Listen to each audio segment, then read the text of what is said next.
नमस्कार सभी को। मैं श्रीमती पूजा पाठक शासकीय उच्चतर माध्यमिक विद्यालय भैंसमा से आज कक्षा 10वीं के गणित के बैंकिंग एवं कराधान टॉपिक को लेकर प्रस्तुत हूँ। हमारा आज का टॉपिक है बैंकिंग एवं कराधान। बच्चों, आप सभी ने बैंक का नाम तो सुना ही होगा, और क्या आप बैंक में किए जाने वाले कार्यों को भी जानते हैं? बैंक में हम क्या करते हैं? पैसे का आदान प्रदान करते हैं। मतलब हम पैसे निकाल भी सकते हैं और जमा भी कर सकते हैं। ये किसी भी प्रकार के पैसे का लेन देन हम किससे कर सकते हैं? तो बैंक से कर सकते हैं। अब बैंक में बहुत सारे प्रकार के बैंक होते हैं। नाम तो आप लोगों ने सुना ही होगा, जैसे union bank, bank of India, bank of Baroda. ये सारे बहुत सारे बैंक होते हैं। इनमें जो खाते होते हैं वो 4 तरह के होते हैं। और बैंकों में होने वाले कार्यों को भी आप जानते हैं, क्या होता है? तो बच्चों, बैंकों के कार्यों को हम इस अध्याय में जानेंगे। साथ ही बैंकों के खाते कितने प्रकार के होते हैं, ये खाते किस तरह से कार्य करते हैं, और उनसे हमें क्या क्या लाभ होता है, और हमारी किन किन परेशानियों को दूर करते हैं, ये सारी जानकारी हम बैंकों के थ्रू जानेंगे। तो बैंकों में जो खाते होते हैं, मुख्यतः 4 प्रकार के खाते होते हैं। पहला होता है चालू खाता, जिसे हम करेंट अकाउंट बोलते हैं। दूसरा होता है बचत खाता, सेविंग अकाउंट। तीसरा होता है आवर्ती जमा खाता, रिकरिंग डिपॉजिट अकाउंट। तो चौथा होता है सावधि जमा खाता या फिक्स डिपॉजिट अकाउंट। इनके बारे में हम अब विस्तार रूप से पढ़ेंगे। वैसे तो बैंकों में बहुत सारे कार्य होते हैं, लेकिन हम 2 कार्यों को सबसे अधिक महत्वपूर्ण बता सकते हैं जो हमें जानना है। बैंकों से पैसा निकालना और बैंकों में पैसा जमा करना। और भी कार्यों की अगर बात की जाए तो पहला क्या हो गया? जनता से राशि लेकर जमा करना। दूसरा, जनता के ऋण तथा अग्रिम धन देना। तीसरा, ग्राहकों के लिए एजेंट बनकर काम करना। और विविध प्रकार की सेवाएं हमें बैंकों से मिलती हैं। हम अपने द्वारा बचत की गई राशि को, जो हमारे हाथ में सेविंग होती है, उसको भी बैंक में जाके जमा कर सकते हैं, और बैंक उसके लिए हमें कुछ ब्याज भी देती है, जिससे वह धनराशि कुछ समय के बाद में हमें उसका ब्याज के साथ में मिलती है। साथ ही हम बैंक से अपनी ज़रूरत के हिसाब से उधार या कर्ज भी ले सकते हैं। ये खाते तो हमने देखे कि चालू खाता होता है, बचत खाता होता है, आवर्ती जमा खाता होता है और सावधि जमा खाता होता है, जिसमें हमें इस अध्याय में मुख्यतः आवर्ती जमा खाते और सावधि जमा खाते के बारे में पढ़ना है। हम आते हैं एक एक करके, पहले सब खातों को जानेंगे। पहला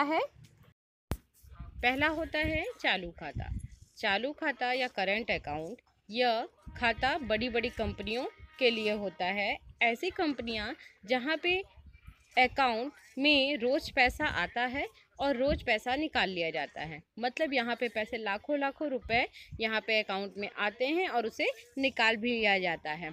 इसलिए इसे क्या बोलते हैं? चालू खाता बोलते हैं। बैंक इस खाते पे कोई इंटरेस्ट नहीं देती है और बस सर्विस चार्ज जरूर लेती है। दूसरा होता है बचत खाता, सेविंग अकाउंट। नाम से ही स्पष्ट है कि सेविंग अकाउंट सेविंग करने के लिए बनी हुई है। हम और आप जैसे लोग चाहते हैं कि हम जमा हुए पैसे पे क्या मिले? इंटरेस्ट मिले। कम से कम अपने अकाउंट से पैसे निकालें, जितना जमा है उतना अच्छा है। कोई भी व्यक्ति, चाहे वो किसी भी कंपनी में काम करता हो, सरकारी नौकर हो, पेंशनर हो, वह अपने लिए सेविंग अकाउंट खोल सकता है। जैसे कि मैंने बताया कि सेविंग अकाउंट में धारक को जमा पैसे पर इंटरेस्ट भी मिलता है। तीसरा प्रकार है आवर्ती जमा खाता, रिकरिंग डिपॉजिट अकाउंट। आवर्ती जमा खाता या रिकरिंग डिपॉजिट अकाउंट जैसे आरडी अकाउंट में वे लोग खाता खोलते हैं जो एक निश्चित राशि नियमित रूप से जमा करना चाहते हैं, जिससे कि उन्हें अधिक ऊंची दर, मतलब इंटरेस्ट ज़्यादा मिले। आरडी अकाउंट में एक खास राशि को एक तय समय अवधि के लिए हर महीने जमा की जाती है, और तय की गई अवधि के समाप्त होने पर जो भी ब्याज है, ब्याज की कुल राशि के साथ में वह राशि का भुगतान कर दिया जाता है। जमा करने वाले की न्यूनतम अवधि 1 साल और अधिकतम अवधि 10 साल की होती है। इसे सूद दर जमा पैसे के आधार पे होती है। जैसे एक उदाहरण के थ्रू इसको समझा जा सकता है कि आप 10,000 रुपये हर महीने जमा करेंगे तो आपको ज़्यादा इंटरेस्ट मिलेगा, किसकी तुलना में? जो केवल 4,000 हर महीने जमा करता है उसे कम इंटरेस्ट मिलेगा। वहीं आप अधिक समय के लिए अगर पैसे जमा करते हैं तो इंटरेस्ट ज़्यादा मिलेगा, किससे? जो कम समय अवधि के लिए पैसे जमा करता है। आरडी अकाउंट में समय से पहले निकासी की सुविधा नहीं होती है, मतलब ये फिक्स होता है, आपको जो समय दिया गया है आप उसी समय के बाद में ही अपना पैसा निकाल सकते हैं। आवर्ती जमा खाते में ब्याज की गणना को हम इस सूत्र के माध्यम से समझ सकते हैं। कुल ब्याज जो होता है बराबर P गुणा R बटा 100 गुणा 1/12 कोष्टक N कोष्टक में N+1 कोष्टक बंद बटे 2 कोष्टक बंद। यहाँ पे P जो है वो मासिक किस्त की राशि है, R ब्याज की दर है और N मासिक किस्तों की कुल संख्या है। चौथा और आखिरी प्रकार है सावधि जमा खाता या फिक्स्ड डिपॉजिट अकाउंट। सावधि जमा खाता या इसे FD अकाउंट भी कहते हैं। इसमें एक खास अवधि के लिए एक विशेष राशि रखी जाती है, जहाँ पे एक ही बार पैसा जमा कर सकते हैं और एक ही बार पैसा निकाल सकते हैं। आरडी अकाउंट की तरह इस खाते से भी आप समय से पहले पैसा नहीं निकाल सकते हैं। तय की गई अवधि से पैसे निकालते से आपको बैंकों को पेनल्टी देनी पड़ती है, ठीक है।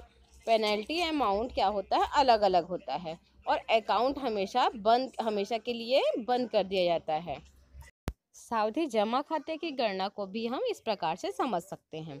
सूत्र होता है A बराबर P कोष्टक में 1 प्लस R बट्टा 100 कोष्टक बंद पूरे की घात N, जहाँ पे A मिश्र धन होता है, P मूलधन होता है, R ब्याज की दर होती है और N समय होता है जो कि वर्षों में होता है।